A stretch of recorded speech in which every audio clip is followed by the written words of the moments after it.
अस्सलाम वालेकुम dear parents, कैसे हैं आप? उम्मीद करती हूँ आप बिल्कुल खैरियत से होंगे। आपके बच्चे को आज नर्सरी में पहला दिन है। उम्मीद करती हूँ आप भी बहुत खुश होंगे और बच्चा भी आज क्लास में बहुत ही खुश था। बच्चे ने क्लास में आज अलिफ से एक कहानी सुनी है। उस कहानी में उन तमाम अल्फाज का इस्तेमाल किया गया था जो कि अलिफ से शुरू हुए।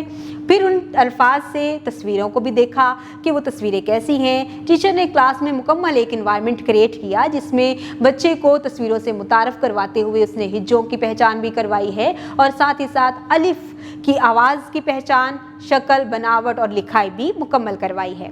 टीचर ने क्लास में स्टीम एक्टिविटीज़ बहुत अच्छे तरीके से करवाई हैं। अब आप बच्चों की डायरी चेक करेंगे और उस डायरी में देखेंगे कि बच्चों ने आज क्लास में क्या क्या काम किया है और मज़ीद उसको होमवर्क में क्या मिला है।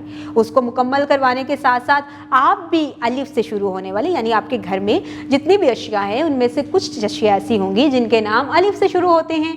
बच्चों को उनसे मुतारफ़ करवाएं ताकि बच्चे जान सकें कि अलिफ का रियल लाइफ में क्या इम्पैक्ट है। इसके साथ ही बच्चों के साथ कम्युनिकेशन करते हुए ऐसी बातें करें और ऐसे अल्फाज का इस्तेमाल करें जो कि अलिफ से शुरू होते हैं। जैसे कि आज की इस कहानी में अस्सलामु अलैकुम का एक लफ्ज़ जो है अस्सलामु अलैकुम इस्तेमाल किया गया था। आप भी बच्चों से इस तरह की बातें करते रहें ताकि बच्चे बेहतर तरीके से अलिफ की पहचान सीख सकें। उम्मीद करती हूँ आपने आज की इस वीडियो से बहुत कुछ सीखा होगा। मज़ीद सीखने और जानने के लिए हमारे साथ रहिएगा। मिलते हैं अगली वीडियो में, तब तक के लिए खुदा हाफिज़।